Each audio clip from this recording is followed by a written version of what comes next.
തമ്പുരാനെ, വിശുദ്ധ കുരിശിൻ്റെ അടയാളത്താൽ ഞങ്ങളുടെ ശത്രുക്കളിൽ നിന്ന് ഞങ്ങളെ രക്ഷിക്കാൻ ഞങ്ങളുടെ തമ്പുരാനെ, പിതാവിൻ്റെയും പുത്രൻ്റെയും പരിശുദ്ധാത്മാവിൻ്റെയും നാമത്തിൽ ആമേൻ. ആദ്യം മുതൽ ഉണ്ടായിരുന്നതും ഞങ്ങൾ കേട്ടതും സ്വന്തം കണ്ണുകൊണ്ട് കണ്ടതും സൂക്ഷിച്ചു വീക്ഷിച്ചതും കൈകൊണ്ട് സ്പർശിച്ചതുമായ ജീവന്റെ വചനത്തെപ്പറ്റി ഞങ്ങൾ അറിയിക്കുന്നു. വിശുദ്ധ യോഹന്നാൻ ശ്ലീഹ എഴുതിയ 1-ാം ലേഖനത്തിൻ്റെ 1-ാം അധ്യായത്തിൻ്റെ 1-ാം തിരുവചനമാണ് നാം വായിച്ചു കേട്ടത്.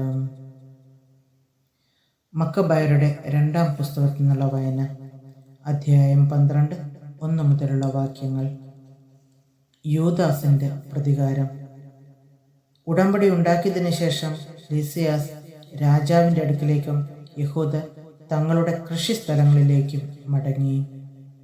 എന്നാൽ സൈപ്രസ് ദേശാധിപതിയായ നിക്കാനോറും മറ്റു ദേശാധിപതികളായ തിമോത്തിയോസ്, ഗന്നേസിൻ്റെ പുത്രൻ അപ്പോളോണിയോസ്, ഹിയറോണിമൂസ്, ദമോഫോൺ എന്നിവരും യഹൂദരെ ശാന്തിയിലും സമാധാനത്തിലും ജീവിക്കാൻ അനുവദിച്ചില്ല. ജോപ്പായിൽ നിന്നുള്ള ചിലർ ഇങ്ങനെ ഒരു നീചകൃത്യം ചെയ്തു. തങ്ങൾ ഒരുക്കി നിർത്തിയിരുന്ന വഞ്ചി ഭാര്യമാരോടും കുട്ടികളോടുമൊപ്പം കയറാൻ തങ്ങളുടെ ഇടയിൽ പാർത്തിരുന്ന യഹൂദരെ അവർ ക്ഷണിച്ചു. യഹൂദരോട് വിരോധമില്ലെന്ന് അവർ നടിച്ചു. ശത്രു പൊതുസമ്മതപ്രകാരം ആസൂത്രണം ചെയ്ത പ്രവൃത്തിയായിരുന്നു അത്. അവരുമായി സമാധാനത്തിൽ ജീവിക്കാൻ ആഗ്രഹിച്ച യഹൂദർ അപകടശങ്ക എന്നിയെ ക്ഷണം സ്വീകരിച്ചു. 200ഓളം വരുന്ന അവരെ ജോപ്പാക്കാർ പുറം കടലിലേക്ക് നയിച്ച് മുക്കിക്കൊന്നു.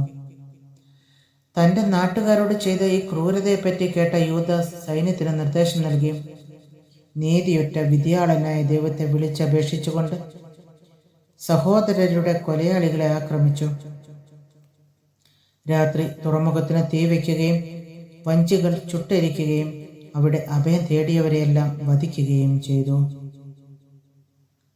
നഗര കവാടങ്ങൾ അടച്ചിരുന്നതിനാൽ പിന്നീട് വന്ന് ജോപ്പവാസികളെ ഇല്ലായ്മ ചെയ്യാമെന്ന് തീരുമാനിച്ച് അവൻ മടങ്ങി. എന്നാൽ യാമ്ന്യാക്കാരും തങ്ങളുടെ മധ്യ വസിച്ചിരുന്ന യഹൂദരെ ഇപ്രകാരം നശിപ്പിക്കാൻ നിശ്ചയിച്ചിരിക്കുന്നുവെന്ന് അവൻ അറിഞ്ഞു. അവൻ രാത്രി അവരെ ആക്രമിക്കുകയും തുറമുഖത്തിനും കപ്പലുകൾക്കും തീ വയ്ക്കുകയും ചെയ്തു. തീജ്വാലയുടെ പ്രകാശം 240 സ്താദിയോൻ അകലെ ജെറുസലേമിൽ ദൃശ്യമായിരുന്നു. പിന്നീട് അവർ തിമോത്തിയോസിനെതിരെ 9 സ്താദിയോനിലധികം മുന്നേറിയപ്പോൾ 5000-ലേറെ കാലാൾ പടയാളികളോടും 500-ൽ പരം കുതിരപ്പടയാളികളോടും കൂടെ അറബികൾ അവരെ ആക്രമിച്ചു. ഉഗ്രമായ പോരാട്ടത്തിന് ശേഷം ദൈവസഹായത്താൽ യൂദാസും സൈന്യവും വിജയം നേടി. അപ്പോൾ പരാജയപ്പെട്ട ആ നാടോടികൾ യൂദാസിനോട് മൈത്രിക്ക് അപേക്ഷിച്ചു. കന്നുകാലികളെ നൽകാമെന്നും മറ്റ് എല്ലാ വിധത്തിലും ജനത്തെ സഹായിക്കാമെന്നും അവർ വാഗ്ദാനം ചെയ്തു. തീർച്ചയായും അവരെ കൊണ്ട് പല പ്രകാരത്തിലും ഉപകാരമുണ്ടാകുമെന്ന് കരുതി അവൻ അവരുമായി സമാധാനം സ്ഥാപിക്കാൻ തയ്യാറായി. സത്യപ്രതിജ്ഞ ചെയ്തതിനു ശേഷം അവർ കൂടാരങ്ങളിലേക്ക് മടങ്ങിപ്പോയി. അനന്തരം യൂദാസ് കോട്ടക്കൊത്തളങ്ങളാൽ ബലിഷ്ഠവും വിവിധ വർഗക്കാരായ വിജാതിയർ വസിച്ചിരുന്നതുമായ കാസ്പിൻ നഗരം ആക്രമിച്ചു.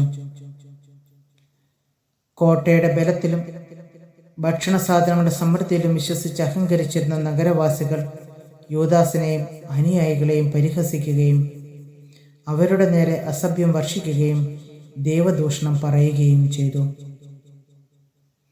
എന്നാൽ യൂദാസും സൈന്യവും യന്ത്രമുട്ടികളോ മറ്റു യുദ്ധോപകരണങ്ങളോ കൂടാതെ ജോഷുവയുടെ കാലത്ത് ജെറിക്കോയെ നിലം പതിപ്പിച്ച ലോകാധിനാഥനെ വിളിച്ചപേക്ഷിച്ചുകൊണ്ട് കോട്ടയുടെ മേൽ ഉഗ്രമായ ആക്രമണം ആരംഭിച്ചു. ദൈവേഷ്ടത്താൽ നഗരം അവർ കീഴടക്കി അസംഖ്യം പേരെ വധിച്ചു. തൊട്ടടുത്തുള്ളതും 2 സ്താദിയോൻ വീതിയുള്ളതുമായ തടാകത്തിൽ രക്തം കവിഞ്ഞൊഴുകുന്നതായി കാണപ്പെട്ടു. അവിടെ നിന്ന് 780 സ്താദിയോൻ ചെന്നപ്പോൾ കരാക്സിൽ തൂബിയാനി എന്ന് വിളിക്കപ്പെടുന്ന യഹൂദരുടെ അടുത്തെത്തി. തിമോത്തിയോസിനെ ആ പ്രദേശത്ത് അവർ കണ്ടെത്തിയില്ല. ശക്തമായ കാവൽ സേനയെ ഒരു ദിക്കിൽ നിയോഗിച്ചിരുന്നെങ്കിലും ഒന്നും നേടാതെ അവൻ സ്ഥലം വിട്ടിരുന്നു. മക്കബേയൂസിന്റെ കീഴിലുണ്ടായിരുന്ന ദൊസിത്തേവൂസ്, സോസിപ്പാത്തർ എന്നീ പടനായകന്മാർ സൈന്യത്തെ നയിച്ച് ശക്തിദുർഗങ്ങളിൽ തിമോത്തിയോസ് നിർത്തിയിരുന്ന 10,000-ൽ പരം പടയാളികളെ കൊന്നു. മക്കബേയോസ് സൈന്യത്തെ പല ഗണങ്ങളായി വിഭജിച്ച് ഓരോന്നിനും നായകന്മാരെ നിയോഗിച്ചതിന് ശേഷം 1,20,000 കാലാൾ പടയാളികളും 2,500 കുതിരപ്പടയാളികളുമൊത്ത് പലായനം ചെയ്ത് തിമോത്തിയോസിനെ അനുധാവനം ചെയ്തു. യൂദാസ് അടുത്തു വരുന്നു എന്ന് അറിഞ്ഞ തിമോത്തിയോസ് സ്ത്രീകളെയും കുട്ടികളെയും ഭാണ്ഡങ്ങളോടൊപ്പം കർണായിം എന്ന സ്ഥലത്തേക്ക് അയച്ചു. എന്തെന്നാൽ ആ സ്ഥലം ഇടുങ്ങിയ മാർഗങ്ങളോട് കൂടിയതും ദുർഗമവുമായതിനാൽ ആക്രമണ സാധ്യത കുറഞ്ഞതായിരുന്നു. യൂദാസിന്റെ സൈന്യത്തിൽ ആദ്യ ഗണത്തെ കണ്ടപ്പോൾ തന്നെ ശത്രുക്കൾ സർവദർശിയായവന്റെ ദർശനത്തിൽ ഭയവിഹ്വലരായി ഇടം വലം നോക്കാതെ ചിതറിപ്പായുകയും പലപ്പോഴും പരസ്പരം ഏറ്റുമുട്ടി സ്വന്തം വാളാൽ മുറിവേൽക്കുകയും ചെയ്തു. യൂദാസ് ആവേശപൂർവം പിന്തുടർന്ന് ആ പാപികളെ വാളിനിരയാക്കി. 30,000-ഓളം പേർ വധിക്കപ്പെട്ടു. ദൊസിത്തേവൂസിന്റെയും സോസിപ്പാത്തറിന്റെയും സൈന്യത്തിന്റെ പിടിയിൽ തിമോത്തിയോസ് അകപ്പെട്ടു. എന്നാൽ അവൻ അവരിൽ പലരുടെയും മാതാപിതാക്കളും ചിലരുടെ സഹോദരരും തൻ്റെ അധീനതയിലുണ്ടെന്നും അവർക്ക് ഒരു പരിഗണനയും ലഭിക്കുകയില്ലെന്നും കൗശലപൂർവ്വം വ്യാജം പറഞ്ഞ് തന്നെ സുരക്ഷിതനായി വിട്ടയക്കണമെന്ന് അപേക്ഷിച്ചു. തങ്ങളുടെ സഹോദരരെ സുരക്ഷിതരായി തിരിച്ചേൽപ്പിക്കാമെന്ന് തിമോത്തിയോസ് ഉറപ്പു കൊടുത്തതിനാൽ അവരുടെ രക്ഷയോർത്ത് അവനെ അവർ വിട്ടയച്ചു. അനന്തരം യൂദാസ് കർണായിമിനും അദർഗാത്തീസ് ക്ഷേത്രത്തിനുമെതിരെ പട നയിച്ച് 25,000 പേരെ വധിച്ചു. ഇവരെ നശിപ്പിച്ചതിന് ശേഷം അവൻ വിവിധ വർഗക്കാരായ ആളുകളോടുകൂടെ ലിസിയാസ് പാർത്തിരുന്ന സുരക്ഷിത നഗരമായ എഫ്രോണിന് നേരെ നീങ്ങി. കോട്ടയുടെ രക്ഷയ്ക്ക് നിലകൊണ്ടിരുന്ന ധീരരായ യുവാക്കൾ ശക്തമായി എതിർത്തു. അവിടെ യുദ്ധോപകരണങ്ങളും ചുഴറ്റു ചക്രങ്ങളും ധാരാളമായി ശേഖരിച്ചു വച്ചിരുന്നു. എന്നാൽ യഹൂദർ ശത്രുബലം തകർക്കുന്ന സർവശക്തനെ വിളിച്ചപേക്ഷിച്ച് നഗരം കീഴടക്കി. അവിടെ ഉണ്ടായിരുന്നവരിൽ 25,000-ഓളം പേരെ വധിച്ചു. അനന്തരം അവിടെ നിന്ന് പുറപ്പെട്ട അവർ ജെറുസലേമിന് 600 സ്താദ്യോൻ അകലെയുള്ള സ്കിത്തോപോളിസിലേക്ക് തിടുക്കത്തിൽ പോയി. അവിടെ താമസിച്ചിരുന്ന യഹൂദർ സ്കിത്തോപോളിസിലെ ജനങ്ങൾ തങ്ങളോട് കാണിച്ച സന്മനസ്സിനും കഷ്ടകാലങ്ങളിൽ തങ്ങൾക്ക് നൽകിയ പരിചരണത്തിനും സാക്ഷ്യം നൽകി. അതിനാൽ അവർക്ക് നന്ദി പ്രകാശിപ്പിക്കുകയും ഭാവിയിലും തങ്ങളുടെ വംശത്തോട് സന്മനസ് കാണിക്കണമെന്ന് അഭ്യർത്ഥിക്കുകയും ചെയ്തതിനു ശേഷം ആഴ്ചകളുടെ തിരുനാൾ ആസന്നമായിരുന്നതിനാൽ ജെറുസലേമിലേക്ക് അവർ മടങ്ങി. പെന്തക്കുസ്ത തിരുനാൾ കഴിഞ്ഞ് അതിവേഗം അവർ ഇദുമിയായുടെ അധിപനായ ഗോർജിയാസിനെതിരെ നീങ്ങി. അവൻ 3,000-ഓളം കാലാൾ പടയാളികളോടും 400 കുതിരപ്പടയാളികളോടുമൊത്ത് അവർക്കെതിരെ വന്നു. ആ ഏറ്റുമുട്ടലിൽ ഏതാനും യഹൂദർ നിലംപതിച്ചു. അപ്പോൾ ബക്കനോറിന്റെ അനുയായിയും ബലിഷ്ഠനുമായ ദൊസിത്തേവൂസ് അശ്വാരുടനെ വന്ന് ഗോർജിയാസിനെ കടന്നുപിടിച്ചു. ആ ശപിക്കപ്പെട്ടവനെ ജീവനോടെ സൂക്ഷിക്കണമെന്ന് ആഗ്രഹിച്ച് അവന്റെ മേലങ്കിയിൽ പിടിച്ച് വലിച്ചിഴച്ചു. അപ്പോൾ ത്രാസിയാക്കാരനായ ഒരു കുതിരപ്പടയാളി ചാടി വീണ് ദൊസിത്തേവൂസിന്റെ കരം ഛേദിച്ചു കളഞ്ഞു. ഗോർജിയാസ് രക്ഷപ്പെട്ട് മരീസായിലെത്തി. എസ്ദ്രേസും കൂട്ടരും വളരെ നേരം പോരാടി ക്ഷീണിച്ചപ്പോൾ കർത്താവാണ് ഞങ്ങളുടെ സഹായകനും യുദ്ധനായകനും എന്ന് തെളിയിക്കാൻ യൂദാസ് അവിടുത്തെ വിളിച്ചപേക്ഷിച്ചു. അനന്തരം അവർ പിതാക്കന്മാരുടെ ഭാഷയിൽ കീർത്തനങ്ങൾ ആലപിച്ച് പോർവിളി നടത്തിക്കൊണ്ട് അപ്രതീക്ഷിതമായ സമയത്ത് ഗോർജിയാസിന്റെ സേനയെ ആക്രമിച്ച് അവരെ തുരത്തി. മരിച്ചവർക്കു വേണ്ടി ബലി. യൂദാസ് തന്റെ സൈന്യത്തെ വിളിച്ചുകൂട്ടി അദുല്ലാം നഗരത്തിലേക്ക് പോയി. 7-ാം ദിവസം സമീപിച്ചിരുന്നതിനാൽ അവർ മുറപ്രകാരം തങ്ങളെ തന്നെ ശുദ്ധീകരിച്ച് സാബത്ത് ആചരിച്ചു. യുദ്ധത്തിൽ മൃതി അടഞ്ഞവരെ പിതൃകുടീരങ്ങളിൽ അടക്കം ചെയ്യുക ആവശ്യമായിരുന്നതിനാൽ യൂദാസും അനുയായികളും പിറ്റേന്ന് തന്നെ ജഡങ്ങൾ എടുത്തുകൊണ്ടുവരാൻ പുറപ്പെട്ടു. അവർ മൃതദേഹങ്ങളുടെ കുപ്പായങ്ങൾക്കിടയിൽ യാബ്നിയായിലെ വിഗ്രഹങ്ങളുടെ ചിഹ്നം ആലേഖനം ചെയ്ത തകിടുകൾ കണ്ടു. യഹൂദർക്ക് ഇത് ധരിക്കുക നിഷിദ്ധമായിരുന്നു. ഇവർ മരിക്കാൻ കാരണം അതാണെന്ന് ഏവർക്കും വ്യക്തമായി. നീതിമാനായ വിധിയാളനും നിഗൂഢമായവയെ വെളിപ്പെടുത്തുന്നവനുമായ കർത്താവിൻ്റെ മാർഗങ്ങളെ അവർ വാഴ്ത്തി. ഇവരുടെ ഈ പാപം തുടച്ചു മാറ്റണമെന്ന് യാചിച്ച് അവർ പ്രാർത്ഥനയിൽ മുഴുകി. പാപം നിമിത്തം മരണത്തിനിരയായവർക്ക് സംഭവിച്ചതെന്ന ഒരിക്കൽ കണ്ട ജനത്തോട് പാപത്തിൽ നിന്ന് ഒഴിഞ്ഞു നിൽക്കാൻ വീരപുരുഷനായ യൂദാസ് ഉപദേശിച്ചു. അനന്തരം അവൻ അവരിൽ നിന്ന് 2000 ദ്രാഗ്മ വെള്ളി പിരിച്ചെടുത്ത് പാപപരിഹാര ബലിക്കായി ജെറുസലേമിലേക്ക് അയച്ചു കൊടുത്തു.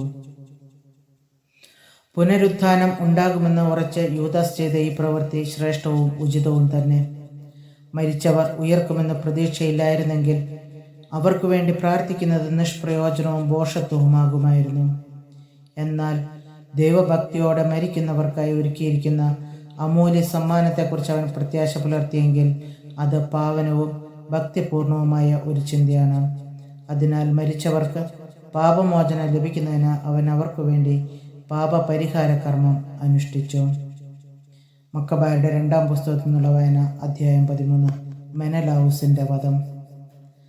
അന്ത്യോക്കസ് യൂപ്പാത്തോർ യൂദായ്ക്കെതിരെ ഒരു വൻ സേനയുമായി വരുന്നെന്ന് 149-ാം ആണ്ട് യൂദാസിനും അനുചരന്മാർക്കും അറിവ് കിട്ടി. അന്ത്യോക്കസിൻ്റെ രക്ഷാകർത്താവും ഭരണ ചുമതല വഹിക്കുന്നവനുമായ ലിസിയാസും അവനോടൊത്തുണ്ടായിരുന്നു. ഗ്രീക്കു സൈന്യത്തിൽപ്പെട്ട 1,10,000 കാലാൾ പടയാളികളും 5,300 കുതിരപ്പടയാളികളും 22 ആനകളും കത്തി ഘടിപ്പിച്ച 300 രഥങ്ങളും അവരെ അനുഗമിച്ചിരുന്നു. മെനലാവൂസും അവനോട് ചേർന്ന് അവനെ പ്രോത്സാഹിപ്പിച്ചു. രാജ്യ നന്മയിലുള്ള താല്പര്യത്താലല്ല, സ്ഥാനമോഹത്താൽ പ്രേരിതനായിട്ടാണ് അവൻ ഇങ്ങനെ ചെയ്തത്. എന്നാൽ രാജാക്കന്മാരുടെ രാജാവായവൻ ആ നീചനെതിരെ അന്ത്യോക്കസിന്റെ ക്രോധമുണർത്തി. ഇവനാണ് സകല കുഴപ്പങ്ങൾക്കും കാരണമെന്ന് ലിസിയാസ് ധരിപ്പിച്ചതിനെ തുടർന്ന് രാജാവ് അവനെ ബറോയായിൽ കൊണ്ടുപോയി അവിടുത്തെ ആചാരമനുസരിച്ച് വധിക്കാൻ കൽപ്പന നൽകി. അവിടെ 50 മുഴം ഉയരമുള്ളതും ചാരം നിറഞ്ഞതുമായ ഒരു ഗോപുരമുണ്ട്. ഏതു വശത്തും നിന്ന് എന്തിനേയും ചാരത്തിലേക്ക് കുത്തനെ വീഴ്ത്താവുന്ന ഒരു യാന്ത്രിക ചക്രം അതിനു ചുറ്റും പിടിപ്പിച്ചിരിക്കുന്നു. ദേവാലയ ധ്വംസകനോ മറ്റു കുറ്റങ്ങൾക്ക് കുപ്രസിദ്ധനായ ആരെയും അവർ അതിൽ തള്ളിയിട്ട് വധിക്കുന്നു. ഇപ്രകാരം ഒരു മരണത്തിനാണ് നിയമലംഘകനായ മെനലാവുസ് വിധിക്കപ്പെട്ടത്. ശവസംസ്കാരം പോലും അവന് ലഭിച്ചില്ല. ഏതു ബലിപീഠത്തിലെ അഗ്നിയും ചാരവും വിശുദ്ധമാണോ ആ ബലിപീഠത്തിനെതിരായി പാപം ചെയ്തു കൂട്ടിയ മെനലാവുസ് ചാരത്തിൽ കിടന്നു മരിച്ചത് തികച്ചും നീതിയുക്തമാണ്. യഹൂദർ അന്ത്യോക്കസിനെതിരെ രാജാവ് കൊടിയ ഗർവോടെ തൻ്റെ പിതാവിൻ്റെ കാലത്ത് നടത്തിയതിനേക്കാൾ നീചമായ തിന്മ യഹൂദരോട് ചെയ്യാൻ തുനിഞ്ഞു. ഇത് കേട്ട യൂദാസ് ജനത്തോട്, തങ്ങളുടെ നിയമവും നാടും വിശുദ്ധ ദേവാലയവും നഷ്ടപ്പെടാറായിരിക്കുന്ന ഈ വിപത് സന്ധ്യയിൽ തങ്ങളെ സഹായിക്കണമേ എന്നും ജീവൻ വീണ്ടെടുത്ത് തുടങ്ങുന്ന തങ്ങൾ ദൈവദൂഷകരായ വിജാതിയരുടെ കൈകളിൽ വീഴാൻ അനുവദിക്കരുതേ എന്നും രാപകൽ കർത്താവിനോട് വിളിച്ചപേക്ഷിക്കാൻ ആജ്ഞാപിച്ചു. അവർ ഒന്നു ചേർന്ന് ഉപവാസം അനുഷ്ഠിച്ചുകൊണ്ട് കൃപാമയനായ കർത്താവിനോട് 3 ദിവസം തുടർച്ചയായി സാഷ്ടാംഗം വീണ് കേണപേക്ഷിച്ചു. അതിനുശേഷം യൂദാസ് യുദ്ധസന്നദ്ധരായിരിക്കാൻ അവരെ ആഹ്വാനം ചെയ്തു. ശ്രേഷ്ഠന്മാരുടെ രഹസ്യത്തിൽ ആലോചിച്ചതിന് ശേഷം രാജസൈന്യം യൂദായിലെത്തി. നഗരം കീഴടക്കുന്നതിന് മുൻപ് പുറത്തേക്ക് കടക്കാനും ദൈവസഹായത്തോടെ കാര്യങ്ങൾ തീരുമാനത്തിലെത്തിക്കാനും അവൻ നിശ്ചയിച്ചു. അങ്ങനെ തീരുമാനം ലോകസൃഷ്ടാവിന് വിട്ടുകൊടുത്തുകൊണ്ട് അവൻ നിയമത്തിനും ദേവാലയത്തിനും നഗരത്തിനും രാജ്യത്തിനും പൊതു നന്മയ്ക്കും വേണ്ടി മരണം വരെ അഭിമാനപൂർവ്വം പോരാടാൻ ജനത്തെ ഉപദേശിച്ചിട്ട് മൊദയിനു സമീപം പാളയമടിച്ചു. ദൈവത്തിൻ്റെ വിജയമെന്ന അടയാളവാക്ക് അവർ അവർക്കു നൽകി. തുടർന്ന് അതിധീരന്മാരായ യുവസൈനികന്മാരോടുകൂടെ രാത്രിയിൽ രാജമണ്ഡപം ആക്രമിക്കുകയും 2000 പേരെ പാളയത്തിൽ വെച്ച് തന്നെ വധിക്കുകയും ചെയ്തു. മുൻനിരയിലെ ആനയെയും പാപ്പാനെയും അവൻ കുത്തിക്കൊന്നു. പാളയത്തിലുടനീളം ഭീതിയും അങ്കലാപ്പും പരത്തിയിട്ട് വിജയികളായി അവർ മടങ്ങി. യൂദാസിന് കർത്താവിൻ്റെ സഹായവും സംരക്ഷണവും ഉണ്ടായിരുന്നതിനാൽ അരുണോദയത്തോടെ ഇതെല്ലാം കഴിഞ്ഞു. യഹൂദരുടെ നിർഭയത്വം അനുഭവിച്ചറിഞ്ഞ രാജാവ് അവരുടെ ആസ്ഥാനങ്ങൾ ആക്രമിക്കുന്ന യുദ്ധതന്ത്രങ്ങൾ പ്രയോഗിച്ചു. അവൻ അവരുടെ ശക്തി ദുർഗമായ ബേത്സൂറിൻ്റെ നേരെ നീങ്ങി. എന്നാൽ തിരിച്ചോടിക്കപ്പെട്ടു. അവൻ വീണ്ടും ആക്രമിക്കുകയും പരാജയമടയുകയും ചെയ്തു. കാവൽ സേനയ്ക്ക് ആവശ്യമായതെല്ലാം യൂദാസ് എത്തിച്ചു കൊടുത്തു. എന്നാൽ യഹൂദ സൈന്യത്തിൽപ്പെട്ട റൊദോക്കോസ് എന്നൊരുവൻ ശത്രുവിന് രഹസ്യ വിവരങ്ങൾ ചോർത്തിക്കൊടുത്തു. അവനെ അവർ അന്വേഷിച്ചു പിടിച്ച് കാരാഗൃഹത്തിലാക്കി. രാജാവ് വീണ്ടും ബേത്സൂർ നിവാസികളുമായി കൂടിയാലോചന നടത്തുകയും വാഗ്ദാനങ്ങൾ കൈമാറുകയും അതനുസരിച്ച് പിൻവാങ്ങുകയും ചെയ്തു. വീണ്ടും യൂദാസിനെയും മനുഷ്യന്മാരെയും അവൻ ആക്രമിച്ചു, എന്നാൽ പരാജയപ്പെട്ടു. താൻ ഭരണ ചുമതല ഏൽപ്പിച്ചിരുന്ന ഫിലിപ്പ് തത്സമയം അന്ത്യോക്യയിൽ കലാപം സൃഷ്ടിക്കുന്നുവെന്ന് രാജാവ് കേട്ടു. അവൻ പരിഭ്രാന്തി പൂണ്ട് യഹൂദരെ വിളിച്ചു വരുത്തി അവരുടെ അവകാശങ്ങൾ സംരക്ഷിക്കാമെന്ന് ശപഥം ചെയ്തു. അവരുമായി ഉടമ്പടി ചെയ്ത് അവൻ ബലിയർപ്പിക്കുകയും ഉദാരമായ സംഭാവന കൊണ്ട് ദേവാലയത്തോടും വിശുദ്ധ സ്ഥലത്തോടും ആദരം കാണിക്കുകയും ചെയ്തു. സമാധാന ഉടമ്പടി. അവൻ മക്കബേയോസിനെ അംഗീകരിക്കുകയും ഹഗമോനിദ്യാസിനെ ടോളമൈസ് മുതൽ ഗരാർ വരെയുള്ള പ്രദേശത്തെ ഭരണാധിപനായി നിയോഗിക്കുകയും ചെയ്തിട്ട് ടോളമൈസിലേക്ക് പോയി. അവിടുത്തെ ജനം ആ ഉടമ്പടിയുടെ പേരിൽ ക്രുദ്ധരായിരുന്നു. അതിലെ വ്യവസ്ഥകൾ അസാധുവാക്കണമെന്ന് വരെ അവർ കോപം പൂണ്ട് ആവശ്യപ്പെട്ടു. എന്നാൽ ലിസിയാസ് പൊതുവേദിയിൽ കയറുന്ന ഉടമ്പടിയിലെ വ്യവസ്ഥകളെ ശക്തമായി പിന്താങ്ങി അവരെ ബോധ്യപ്പെടുത്തി ശാന്തരാക്കി അവരുടെ സൗമനസ്യം നേടി. അനന്തരം അവൻ അന്ത്യോക്യയിലേക്ക് പുറപ്പെട്ടു. ഇപ്രകാരമായിരുന്നു രാജാവിൻ്റെ ആക്രമണവും പിൻവാങ്ങലും. ദൈവമായ കർത്താവിന് സ്തുതിയും.